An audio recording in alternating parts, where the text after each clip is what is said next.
میں یہ دیکھ رہی تھی اس کی فہرست میں کہ انہوں نے موسیٰ سے شروع کیا، آدم سامیواد، موسوی شریعت جس کو شاید موسیٰ کی شریعت کہنے سے زیادہ آسانی سے سمجھ میں آ جاتا لوگوں کو، جیسے عیسوی شریعت کہتے ہیں نا، عیسیٰ سے عیسوی، ٹھیک ہے، اسی طرح موسیٰ سے موسوی شریعت کا مطلب ان کا آئین، ان کا سمویدھان، یا انہوں نے جو بھی اصول بتائے تھے جینے کے وہ. پھر انہوں نے اسپارٹا اور یونان کی تہذیب کو لیا ہے، اور اس کے بعد کا دور عیسائیت کا دور ہے، یعنی مسیحی سامیواد جس کو کہا ہے، اس کا دور ہے. تو یہ تین اس سینٹرل ایشیا میں، ویسٹ ایشیا اور ایک طرح سے ایسٹ یورپ کے علاقوں میں، اور جو فلسطین کا علاقہ ہے، ایجپٹ کا علاقہ ہے، عراق کا علاقہ ہے، جہاں پرانی سبھیتائیں پنپی ہیں. ہم جانتے ہیں نیل ندی کا، دجلہ فرات کا کی سبھیتائیں بڑی سبھیتائیں ہیں، اور ادھر کی طرف ہماری سندھو گھاٹی کی سبھیتا اور چین کی سبھیتا، یہ چار بڑی سبھیتائیں پنپی ہیں. ظاہر ہے یہاں زندگی مسلسل موجود بھی رہی ہے، یہاں لوگ، ایسا نہیں ہے کہ سبھیتائیں ختم ہو گئی، کسی نہ کسی روپ میں زندہ رہیں، اور بہت کچھ ملتا بھی ہے ان کا. ہمارے افسوس کی بات یہ ہے کہ ہماری سندھو گھاٹی کی سبھیتا ہے، اس میں ریٹن فارم میں جو چیزیں تھوڑی بہت مہریں وغیرہ کچھ ملی ہیں، اس بھاشا کو پڑھا نہیں جا سکا، تو ہم اس کی سنرچنا کے بارے میں بہت کم جانتے ہیں. بس جو اوشیش ملے ہیں، جو ابھی سندھو گھاٹی میں ہڑپا اور موہنجو دڑو کے جو اوشیش ہیں، ان کی بنیاد پہ ہم نے چیزوں کو سمجھنے کی کوشش کی ہے. لیکن ہر جگہ کی سبھیتا کے ساتھ یہ نہیں ہوا تھا. یہ مجھے ان کی کتاب کی تفصیل پڑھ کے، جو ماضی کے مزار میں نے پڑھی ہے، وہ انہی سبھیتاؤں کے ڈیولپمنٹ کی کتاب ہے، ساری سبھیتاؤں کے. اس کو پڑھ کے مجھے لگا کہ جو سمیر، عراق والی جس کو ہم بیبولونیا، میسوپوٹامیا اور سمیریا کے سبھیتا کے نام سے جانتے ہیں، اس میں انہوں نے جو لپی ڈیولپ کی تھی اور جو کچھ لکھا تھا، وہ کھدائی میں زیادہ تر مل گیا. یعنی وہ ان کا طریقہ کیا تھا کہ مٹی کی سلیں تیار کرتے تھے، اس پہ لکھتے تھے اپنی ہسٹری، پھر اس کو پکاتے تھے، مٹی کے ہی لفافے تیار کرتے تھے، اس میں پیک کرتے تھے اور وہ رکھے جاتے تھے. تو یہ وہ چیزیں رہ گئیں، سارے آپداؤں کے باوجود، سبھیتاؤں کے مٹنے کے باوجود. کھدائیوں میں کم سے کم 2.5 لاکھ سلیں نکلی ہیں، ان میں سے 95% سلیں ایسی ہیں جن پہ مندروں کا حساب کتاب کریں. اس سے یہ پتا چلتا ہے، اور یہ ان کی نظر تھی سبت حسن کی، میں اپنا ویو نہیں بتا رہی ہوں، کہ پورا سمیریا کی پوری سبھیتا مندروں کے کلچر پہ ٹکی ہوئی تھی. یعنی یہ پڑھ کے مجھے ایک دم لگا کہ میں کیا کاشی میں ہوں، کاشی کی سبھیتا بھی اسی طرح کی ہے. یعنی وہ اس طرح سے آپ کو پڑھواتے ہیں کہ آپ اس زمانے میں پہنچ جائیں گے اور کمپیئر کرنا شروع کر دیں گے اپنی سبھیتاؤں سے. اس طرح سے، اسی طرح سے جب وہ ایتھنز اور اسپارٹا کے بارے میں بتاتے ہیں تو بتاتے ہیں سماج 4 ورگوں میں بٹا ہوا تھا. تو فوراً ہمیں اپنا ورگ یاد آئے گا، ہمارے یہاں کیا ہے. تو ان کا ایک حکمراں طبقہ جس کے قبضے میں فوجیں بھی تھیں اور جس کے قبضے میں دولت بھی تھی، ٹھیک ہے، اور وہ حکومت بھی وہی کرتا تھا، وہ تھا. دوسرا طبقہ ویوپاریوں کا تھا، وہ مضبوط طبقہ تھا، لیکن اس کو ناگرک ادھیکار حاصل نہیں تھے. وہ مضبوط لوگ تھے کیونکہ پیسہ ان کے ہاتھ میں تھا، ان کے سمبند ہوتے تھے حکمرانوں سے. سیکنڈ مضبوط طبقہ تھا. اور تیسرے طبقے کے بارے میں بتاتے ہیں آزاد غلام. تو آزاد غلام کیا ہوں گے؟ جو کسی وجہ سے، کسی نہ کسی وجہ سے آزاد ہو گئے اور وہ کاروبار کرنے لگے، دستکار بنے، چھوٹے موٹے کام کرنے لگے، کھیتی باڑی کرنے لگے، وہ آزاد غلام. اور چوتھا جو سب سے بڑا طبقہ تھا، جس کو ہم آج شودر کہہ سکتے ہیں، ان کے شودر، وہ ان کے غلام تھے. تو وہ اسی پر پورے سماج کی ارتھ ویوستھا ٹکی ہوئی. تو یہ چیزیں، یہ جب ہم ان سبھیتاؤں کے بارے میں اتہاس کی دوسری کتابوں میں پڑھتے ہیں تو ویسے نظریے کے ساتھ نہیں پڑھتے ہیں جس طرح سے ہمیں سبت حسن نے دکھانے کی کوشش کی ہے. اب اگر موسوی شریعت کی میں کوٹیشن آپ کو دینا چاہتی ہوں، موسیٰ کی جو شریعت ہے اس میں وہ کہتے ہیں، انہوں نے ایک میٹنگ بلائی اپنے سرداروں کی اور جو سمران لوگ تھے ان کی میٹنگ بلائی خیمے میں اپنے، اور اس میں انہوں نے کچھ ان سے کہا. تو انہوں نے کہا اپنی پیداوار میں سے ہر سال دہیکی دینا، یعنی 10واں حصہ اپنی آمدنی کا 10 میں سے 1 حصہ دینا، ٹھیک ہے. ودواؤں اور اناتھوں کی سہایتا کرنا، ہر 7 سال کے بعد اپنے قرضدار کو چھٹکارا دے دینا.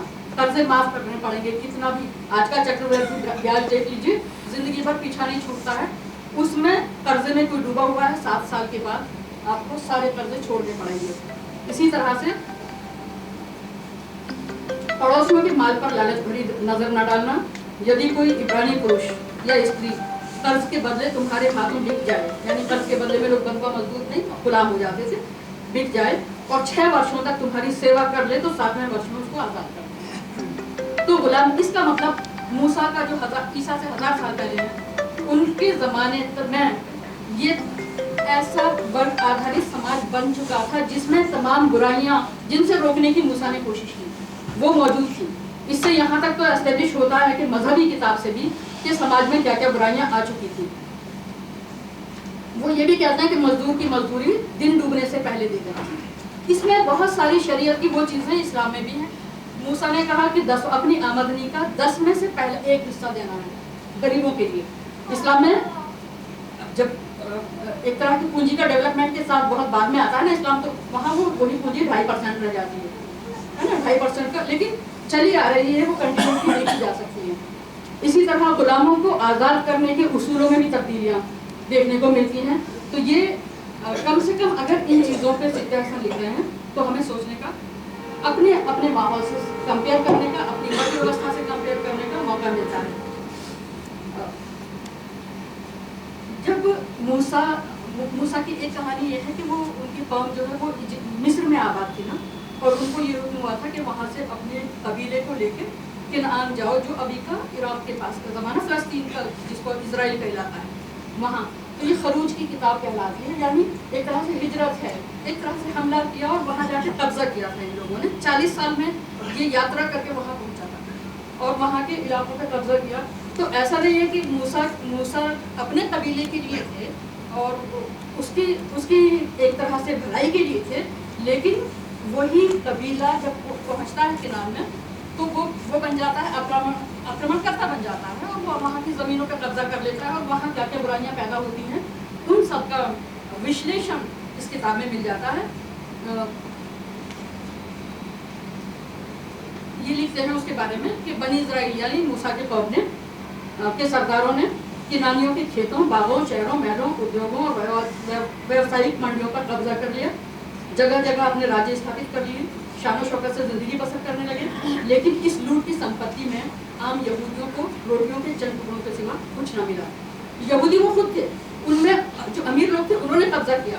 اب آپ کمپیئر کرتے چلی جائیے اب آج کے زمانے میں، ہے نا، وہی قوم ہے، وہی قبیلہ ہے، پوری قوم نے جا کے قبضہ کیا ہے، لیکن ان میں سے چند امیروں کو ہی اس دولت کو جو کچھ لوٹا ہے کچھ امیروں کو ملا ہے، اسی قوم کے باقی جو قبیلے کے جو باقی لوگ ہیں انہیں کچھ نہیں ملا، بلکہ ان کی حالت پہلے سے بدتر ہو گئی۔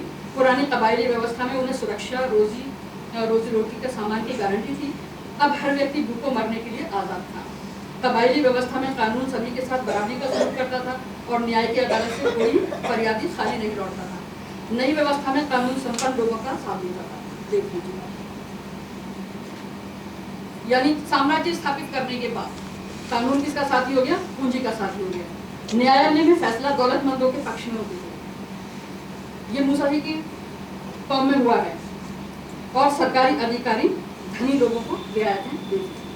اس میں سے کون سی ایسی چیز ہے جو آج ہمارے یہاں نہیں ہو رہی ہے؟ تو اس لیے اس کتاب کا ریلیونس آج بھی ہے۔ پڑھنا صرف پرانا ایک طرح سے یہ جب صورتحال ہو گئی اس طرح کی، تو انہی لوگوں میں سے ایسے لوگ اٹھنے تھے جو یہ کہیں کہ یہ ناانصافی ہو رہی ہے عام لوگوں کے ساتھ۔ تو ایک قبیلہ جس کا ذکر انہوں نے کیا ہے اس کا نام ہے مغاریہ۔ مغاریہ کا مطلب ہے غاروں میں رہنے والا۔ تو یہ لوگ انہوں نے ایک طرح سے جس طرح سے بودھ بھکشو جی سادگی کی زندگی گزارتے تھے ویسے زندگی جی، اور اسی طرح کی باتوں کی ایک طرح سے انہوں نے تبلیغ کی کہ سادگی سے رہنا چاہیے، دولت سے نفرت کی، برابری کی بات کی۔ تو وہ تمام ریفرنسز بھی اس کتاب میں آتے ہیں کہ پیرالل اس سامراجیہ واد کے خلاف پیرالل جو آئیڈیولوجی سامنے واد کی آ رہی تھی وہ کس طرح سے کام کر رہی تھی، تو ان کے ریفرنسز بھی اس کتاب میں آپ کو ملتے ہیں۔ جب وہ ایتھنز یا یونان کی جو کلچر ہے یہاں بات کرتے ہیں یونانیوں کی، تو وہ بھی بہت دلچسپ ہے۔